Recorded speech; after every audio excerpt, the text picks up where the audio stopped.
Eu quero falar com vocês hoje sobre orgulho. Já deu para ver, né? Que é isso.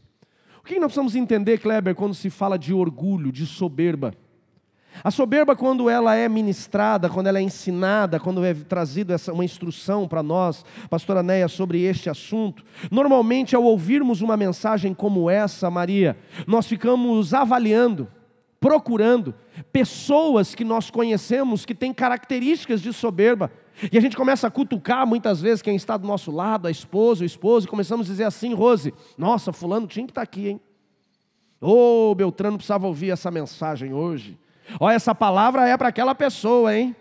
Nós temos muita facilidade em procurar pessoas que nós conhecemos que desenvolvem características de soberba. Mas o que eu quero chamar a sua atenção nesta noite, e não sou eu, é o Senhor Deus, através da palavra dele, eu quero ser hoje só um instrumento dele para poder falar ao seu coração. Ele não quer chamar a nossa atenção, Sérgio, para com as pessoas que nós conhecemos. Mas hoje, Lula, o objetivo é nós fazermos uma autoavaliação se nós não somos aquele que tem orgulho. Alguém já disse em algum momento, Pepe, que o orgulhoso é igual àquele que tem mau hálito. Quem tem não sente, mas quem está perto consegue compreender. E o grande problema do orgulho é que, por nós não entendermos, não reconhecermos muitas vezes que somos soberbos, nós não tratamos ou não nos deixamos ser tratados, e quando não somos tratados, o que isso vai gerar em nossas vidas? Vai gerar consequências, vai gerar fracasso, vai nos trazer destruição. E talvez existem pessoas, Denise, que estão aqui nesta noite, que têm enfrentado dias difíceis, Amanda, têm enfrentado consequências terríveis e não têm conseguido compreender o motivo das suas perdas, o motivo dos seus fracassos. Porque o orgulho, junto com o pecado, ele é um dos principais minadores, eu não sei se eu posso usar esta palavra, mas é um dos principais elementos que minam a manifestação do milagre de Deus e do favor de Deus sobre as nossas vidas. Então, quando Deus vem falar conosco, como vem nesta noite, Gesiel, sobre orgulho, sobre soberba, na verdade tem o objetivo de não apenas nos confrontar, mas nos alertar se não estamos cometendo este erro, para que possamos ter tempo de nos prevenir e não viver a destruição. Uma das dificuldades, como eu falei, que nós temos muitas vezes, Tainá, é reconhecer, Jean, que o nosso coração, que a nossa alma, que a nossa mente, ela tem traços de soberba. E a pergunta que muitas vezes, Daniel, as pessoas me fazem é: pastor, como é que eu consigo fazer uma avaliação sobre o orgulho? Como é que eu consigo reconhecer se eu tenho esses traços? Fernandinha, a Bíblia ela vai nos apresentar dezenas e talvez até centenas de passagens que podem nos trazer compreensão.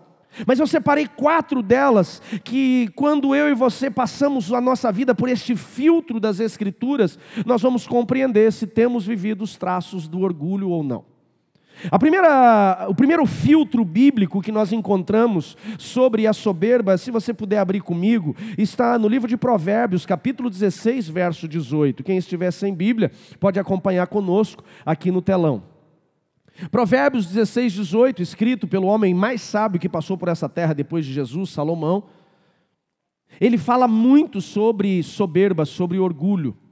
Provérbios 16, 18 diz assim: o orgulho vem antes da destruição, e o espírito altivo antes da queda. A primeira coisa que nós precisamos entender, Edson, ou que precisamos filtrar, passar a nossa vida no filtro das Escrituras sobre soberba, é avaliar se estamos enfrentando perdas. Quando eu e você começamos a enfrentar perdas e quedas, quando eu e você começamos a trilhar um caminho de fracasso, e quando fala de perdas aqui, de quedas, eu quero falar financeiras, fracassos financeiros nos nossos negócios, uma luz amarela, no mínimo, Nani, deve ser acesa na nossa alma.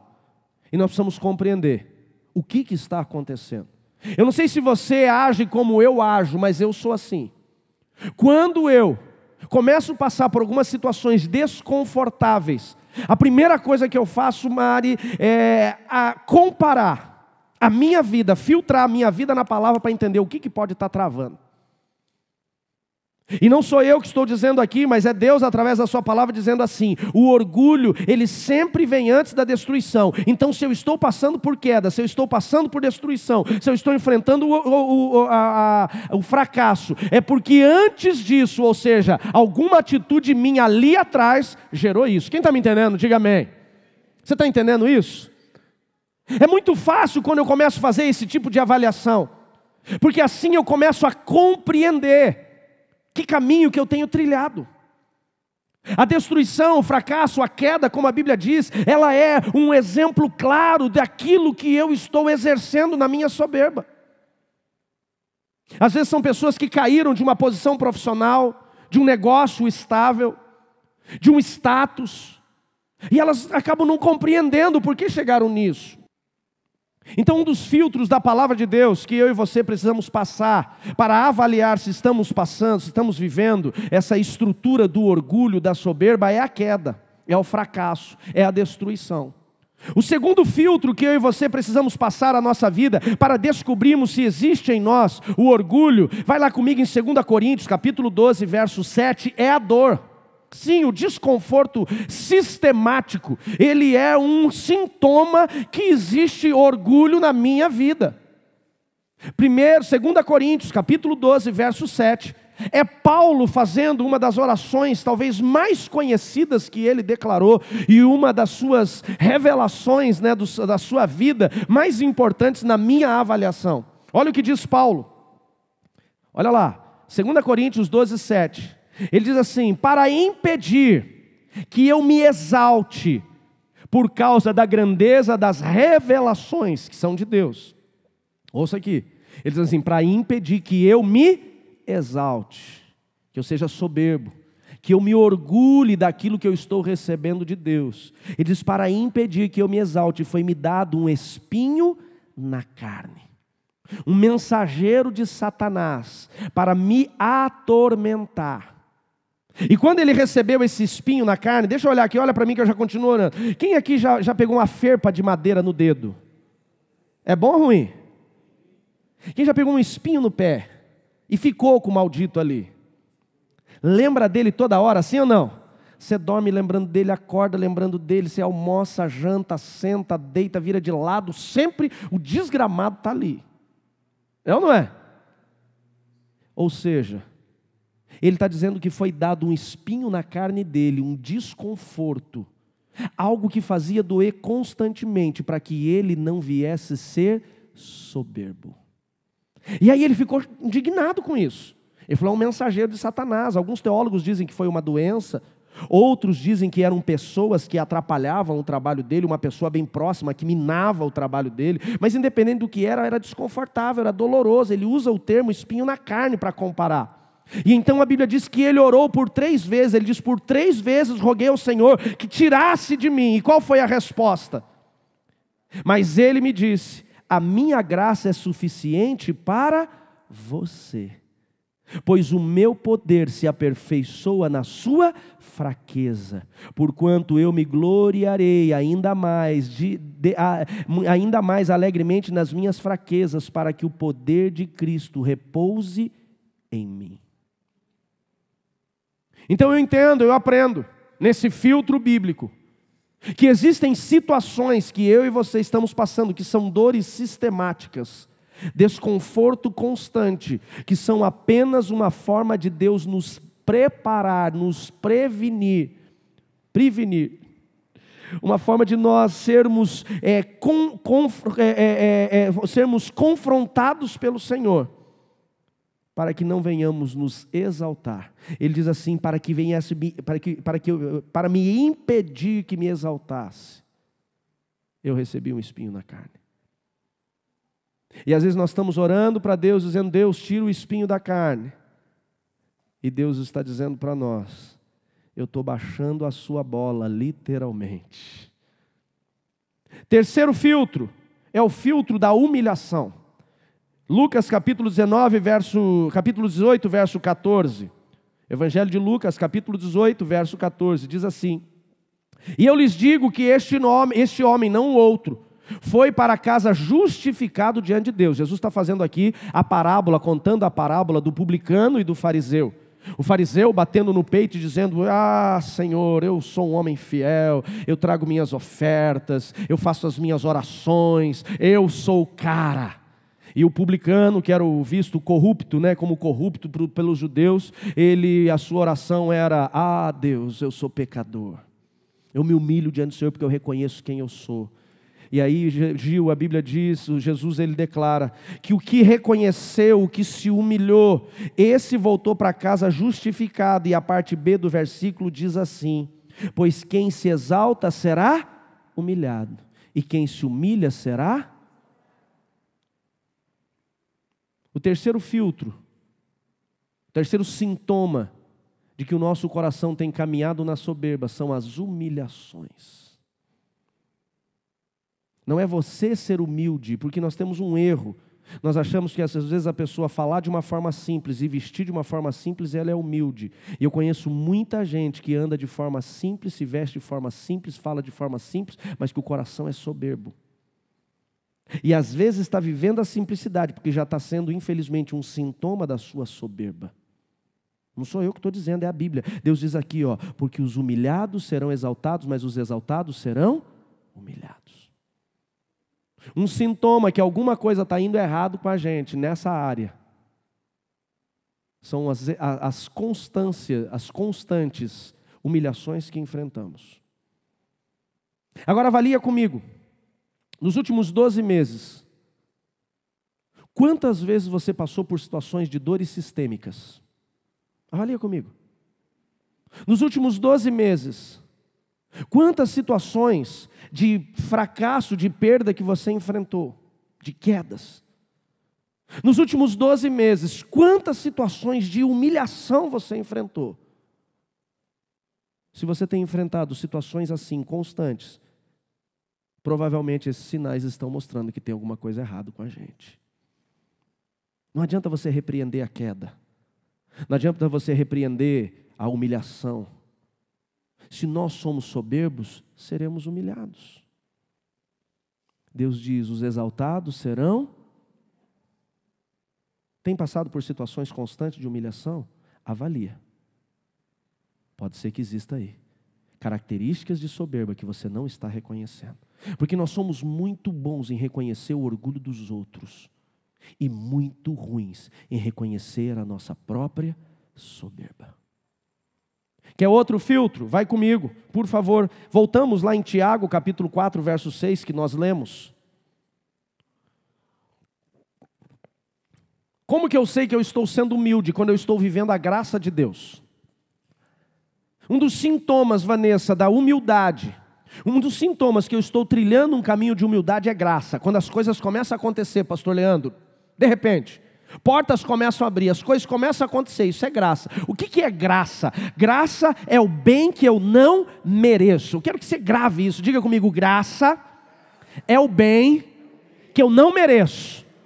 E diga misericórdia, diga é o mal que eu mereço, mas não recebo. É Deus ter misericórdia. Então o texto de Tiago, capítulo 4, verso 6 diz assim, pastor Anderson: mas Ele concede graça maior. Depois a gente vai entender, para quem? Para os humildes.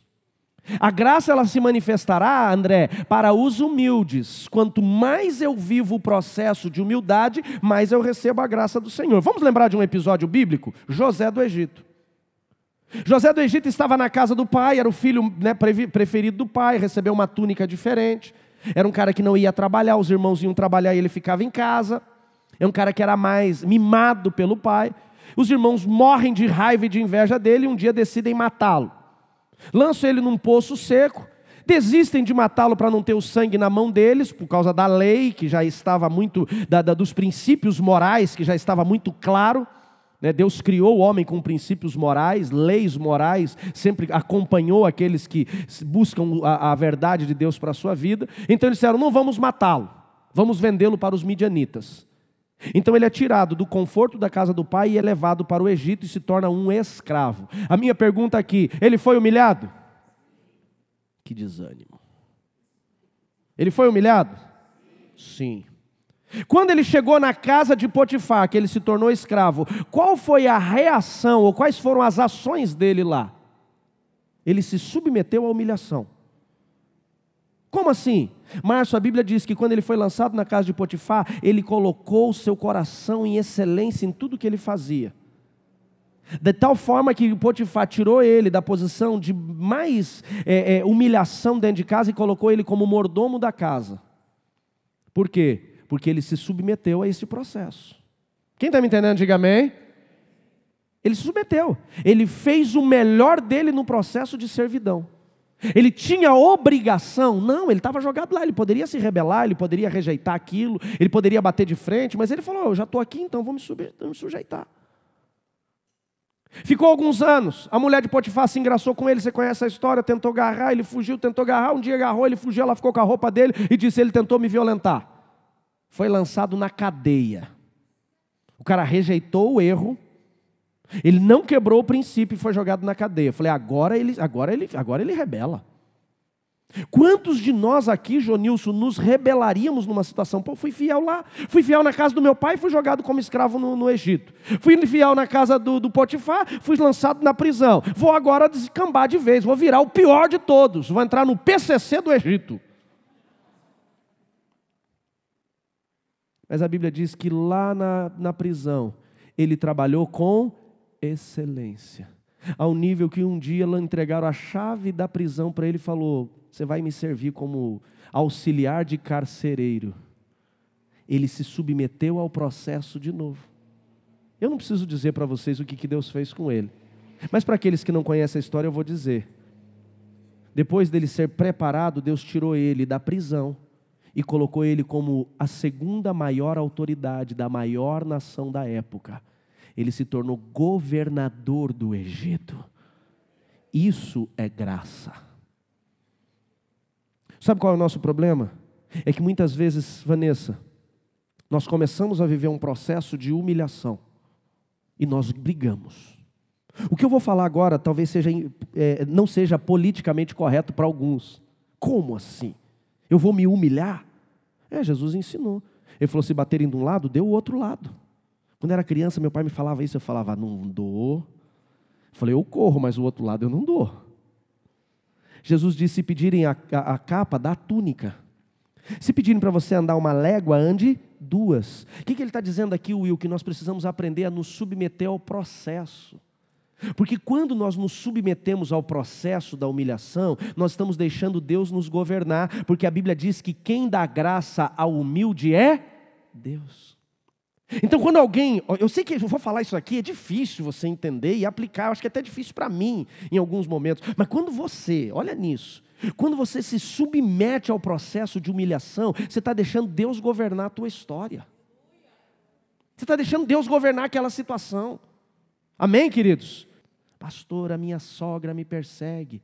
Se submete ao processo. Deus mata a velha se ela não mexer. Opa, brincadeira, não. Brincadeira, não, isso não. Pastor, o meu patrão me persegue, meu gerente. Se submete. Não grita não. Só se submete. Fica de boa. Porque José foi colocado como a maior autoridade no Egito, porque ele se submeteu ao processo. Agora vamos ver, Márcio, a continuidade do texto? Tiago capítulo 4, verso 6. Ele diz assim, mas ele nos concede a maior graça pela nossa humildade, porque assim diz as Escrituras, Deus se opõe aos orgulhosos, mas concede graça aos humildes. Terceiro filtro, quarto filtro, que eu e você precisamos colocar na nossa vida, é se não estamos sendo, como diz o texto, opostos a Deus. A Bíblia diz que Deus se opõe. Olha aqui, ele se opõe. Significa que se ele se opõe, é que Deus ele não consegue ficar próximo. Ele se levanta contra. E o quarto filtro é se suas orações não estão sendo respondidas, se você tem clamado e Deus não tem ouvido, se você tem pedido e Deus não tem te dado. Preste atenção. Pode ser que aí exista soberba no seu coração. Quando eu avalio esses 4 princípios aqui e aplico na minha vida, isso é poderoso. Perdas e fracassos, dores de espinho constante, humilhação e orações não respondidas. Tem alguma coisa errada que eu e você precisamos fazer. porque se nós não fizermos, nós vamos nos arrebentar. E para a gente encerrar, eu quero falar de algumas características. Eu quero dividir aqui em 3 grupos de características. Não sei se eu vou ter tempo para falar dos 3, mas pelo menos 2 grupos de características de uma pessoa soberba. E eu gostaria que o filtro hoje de Eli não fosse para com aqueles que nós conhecemos. Mas eu gostaria que nós aplicássemos hoje, Léo, para a nossa vida. Eu gostaria de você avaliar essas 8 características principais, primárias que eu vou dizer aqui. E você fizesse uma avaliação.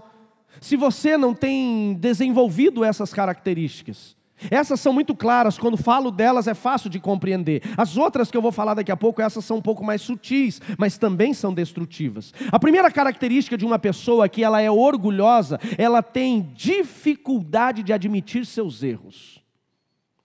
Essa é uma característica também do imaturo. O imaturo também tem dificuldade de admitir seus erros. Mas o soberbo, ele nunca erra.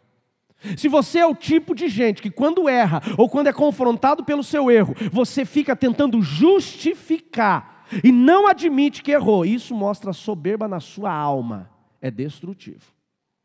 Não errei, não. E mesmo quando você vê que errou, você bate contra, você é soberbo.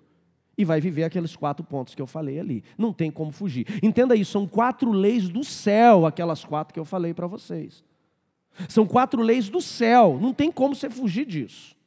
Segunda característica que é muito comum nós enxergarmos uma pessoa soberba, é aquela pessoa que ela tem dificuldade em pedir perdão.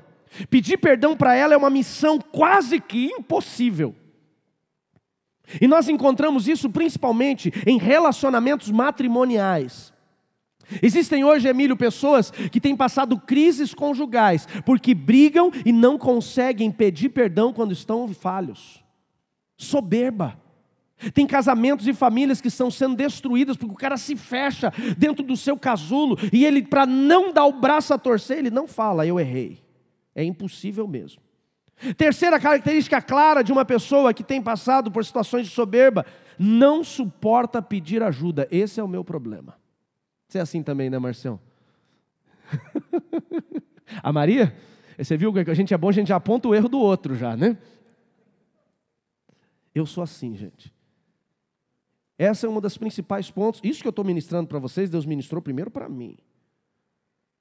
Uma das minhas principais características de soberba que eu tenho colocado diante de Deus constantemente, essa estrutura, para que eu não viva essas perdas, essas dores, as humilhações, é não pedir ajuda, não suportar pedir ajuda. Eu não sei se vocês já viram, talvez vocês ainda não entenderam, mas se eu não tiver ninguém para me ajudar, eu faço louvor, eu prego, eu faço oferta, eu encerro o culto. Eu acho que vocês não notaram isso ainda, né? A gente vai fazer 4 cultos no domingo, eu faço os 4. É uma estrutura de orgulho minha. Perfeccionista. Perfeccionista é outro. Cara que tudo na perfeição, tudo do jeito dele. Eu sou perfeccionista também, outra estrutura do orgulho minha. E são essas coisas que vêm nos destruindo. É claro que trabalhar com excelência é uma coisa, eu gosto de tudo excelente. Mas a gente precisa, Jefferson, saber dividir a excelência do perfeccionismo, Israel. E a gente vai revelando muitas vezes o nosso coração soberbo e atraindo essa destruição e fracasso para nós. Outra característica muito clara para quem é soberbo, nunca tem atitude após uma briga. Passou por uma situação de discussão, de briga, ele não tem atitude de ir lá, porque uma coisa nós precisamos entender, quando principalmente Josmar fala de família, nós precisamos entender uma coisa, Anderson, quando fala de família, se nós estamos passando por uma situação de briga em família, alguém vai ter que ceder, e sabe quem cede? O mais humilde. O orgulhoso não cede. E sabe quem recebe a graça? O humilde. Casamento não importa. Eu já aconselhei casais, David, que o cara briga e ele consegue ficar 3 dias dormindo no quarto do filho, no sofá, para não ir atrás e resolver o problema. Mas pastor, você não sabe a dificuldade. A Bíblia diz assim, não deixe o sol se pôr sobre a sua ira. Independente do que aconteceu, tem que resolver. Outra característica, sempre precisa provar que está certo. Não, ele tem que provar que ele está certo.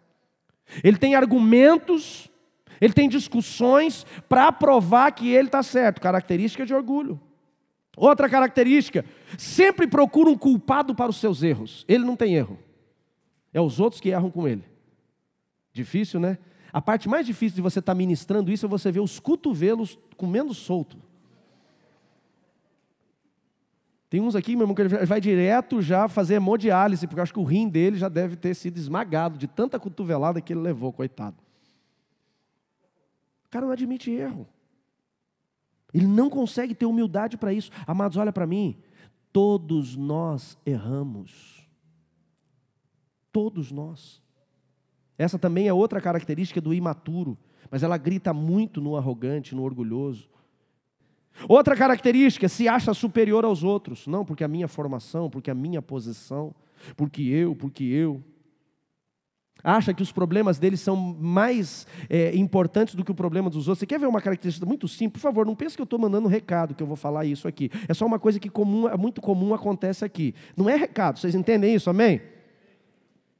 Tem uma fila de gente esperando para falar com o pastor. Está aqui. E a fila está aqui. Aí, de repente, o irmãozinho vem lá do outro lado, vem aqui e fala assim, irmão, só um minutinho, é que o meu é urgente. Mas pensa nos homens que estão na fila que ficam endemoniados às vezes. Porque para ele é urgente, mas o do outro também pode ser urgente. Concorda comigo?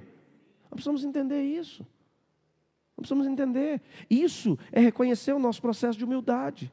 E a última característica que é clara de uma pessoa soberba, nunca aceita críticas. Tem gente quando ele recebe uma crítica, Daniel, ele fica endemoniado. Ele não suporta. Trava ele. E eu sei que críticas, elas são ruins de receber, mas às vezes são importantes. Principalmente críticas de pessoas que nós amamos. Agora, deixa eu passar para o segundo bloco de características de soberba. Essas são aquelas que nós temos mais dificuldades de reconhecermos, que eu vou chamar aqui de características espirituais de soberba. Olha lá. Eu ia perguntar quem se identificou com alguma dessas, levante a mão, mas eu não vou fazer isso, né? Vamos para a próxima, né? Melhor não ficar se expondo tanto. Características de uma pessoa que tem um orgulho, uma soberba espiritual. Número 1, tem maior desejo de fazer sua vontade do que a de Deus. Quem aqui seja sincero, que estava com vontade de fazer uma coisa, tomar uma decisão, entendia que aquilo não era de Deus para você, e você nem orou para não ouvir Deus te dizer não. Quem já fez isso? Eu já fiz. Isso é coisa de orgulhoso. Fala, não vou orar não, vai que Deus diz não. O cara foge. Isso é característica de soberba. Segunda característica de soberba, essa daqui vai doer. O cara se diz crente, mas não lê a Bíblia e não ora. Isso é soberba, espiritual. Porque aquele que não ora e não lê a Bíblia, ele está dizendo, eu não preciso da direção de Deus, eu dirijo a minha vida sozinho. Todo crente que não tem hábito de ler a Bíblia, e uma pesquisa da Sociedade Bíblica Americana diz que 85% dos cristãos no mundo não leem a Bíblia todos os dias. Revela uma soberba espiritual. Eu dirijo minha própria vida. Terceira característica de orgulho espiritual, confia demais no seu entendimento, nas suas experiências, e não busca a direção de Deus, como eu falei, por meio da oração e da Bíblia. Quarta característica, tem necessidade de controlar os outros, mas não consegue desenvolver autocontrole. Isso aqui pega com a mulherada. Desculpa, irmãs. As mulheres vieram hoje? Diminuiu sim, assim. Acho que elas ficaram em casa. A mulher, às vezes, ela vem de um sistema matriarcal, onde a mãe mandava e ela via a mãe mandava. A mãe dela viu a avó mandando e ela foi construindo. Então, ela casa e ela manda. E, às vezes, ela casa com um cara passivo. E esse passivo se deixa ser mandado, então ela controla tudo. Ela domina os filhos, domina o marido, domina o papagaio, o periquito. Tem coisa que a mulher tem que mandar o marido tomar banho, ele fica esperando ela mandar ele tomar banho. Vai tomar banho. Ah, é verdade, vou tomar banho. Seja homem, irmão, pelo amor de Deus. Mas é o controle. Quando você quer controlar tudo, significa que na verdade o que você precisa é de autocontrole. Domínio próprio é bíblico, faz parte do fruto do Espírito. Outra característica, tem dificuldade de admitir quando está errado em todos os lugares, principalmente diante de Deus. Outra característica, pensa que é humilde, espiritual e mais crente do que os outros. Ah, bando de pecadores, vão queimar no mármore do inferno. Labachúrias. Não. Nós precisamos aprender a viver em humildade. Outra característica de um orgulho espiritual: pensa que as suas necessidades são mais importantes do que a dos outros. Outra característica: considera ser melhor do que os outros por causa das suas aptidões, por causa da sua posição ministerial. Tudo isso revela simplesmente um coração soberbo. E aí eu encerro te fazendo uma pergunta: existem características dessa em você? Uma das formas que Jesus nos ensinou para desenvolvermos a humildade, que vai nos levar a viver a graça, é servir os outros. Jesus, ele deixou a sua divindade, deixou o seu reino, deixou todo o seu poder celestial e veio a esta terra como homem. E na noite em que ele foi traído, a Bíblia diz que ele se reuniu com os seus discípulos. Ele foi até a casa onde eles estavam reunidos e pegou a toalha. Aquela toalha que Jesus pegou não é uma toalha de banho como nós temos. Na verdade, a toalha que Jesus pegou naquela noite era o instrumento de trabalho do serviçal mais baixo da casa, que era o lavador de pés. Uma família rica, ela tinha muitos profissionais, um para cuidar dos animais, um para cuidar do pasto, um para cuidar da comida, um para cuidar da limpeza da casa, e o mais humilde, o que tinha menos habilidade ou capacidade, era o lavador de pés dos visitantes. Então esse lavador de pés, ele pegava a toalha, amarrava na sua cintura, ele amarrava a toalha, era um tecido bem longo, e ele então se debruçava nos pés daqueles que estavam à mesa já sentados no chão. A mesa do judeu era sentado no chão, e ele então lavava os pés numa posição de se submeter. Jesus, o Rei dos Reis, o Senhor dos Senhores, o Filho de Deus, o Deus encarnado nessa terra, ele pega esse instrumento de trabalho do serviçal mais simples da casa, amarra aquela toalha na cintura, e ele dobra os seus joelhos diante dos seus discípulos, homens que ele ensinou durante 3 anos. E a Bíblia diz que ele vai lavar os pés de cada um. E ele diz: maior é o que serve do que aquele que é servido. Hajam com humildade, porque aquele que é humilde recebe a graça do Senhor. Essa é a lição. Se eu quero ser humilde, se eu quero vencer, a soberba, eu preciso desenvolver humildade a todo custo. Não colocar confiança em mim mesmo, mas aprender a servir os outros. Se você se identificou com alguma característica dessa daqui, começa a pegar seu carro, compra umas 20 quentinhas e vai para as ruas e dá alimento para os humildes, para os moradores de rua. Se você tem se sentido soberbo, quando você enxergar uma pessoa, um senhorzinho carregando um carrinho de papel, quase que não aguentando, para teu carro, gruda do lado dele e ajuda ele a carregar. Quantos de nós já fizemos? Não levante a mão, mas porque se você levantar parece que você já está querendo aparecer. Então melhor nem aparecer, né?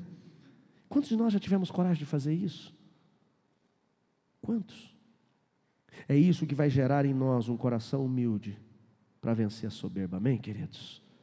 Outra atitude que eu e você precisamos ter, um exercício para podermos vencer a nossa soberba. Pergunte às pessoas que te amam, só para quem te ama: existem características de soberba em mim? Existem pessoas aqui que não precisam nem perguntar, já temos ouvido isso constantemente. Reconhecer. Quais são as características de soberba? As pessoas que nos amam, elas enxergam o que nós não enxergamos. E o terceiro exercício, e esse é o mais poderoso: faça como o salmista. Peça que o Senhor venha esquadrinhar o seu coração. Esquadrinha meu coração, Senhor. O que é esquadrinhar? Faz uma avaliação. Existe algo em mim que me leva ao orgulho? Preste atenção, você não vai desenvolver a humildade ou vencer a estrutura do orgulho simplesmente para que as pessoas te aplaudam, mas principalmente para não viver as consequências. A perda, a dor sistemática, o fracasso e as orações não respondidas. Coloque-se de pé, por gentileza.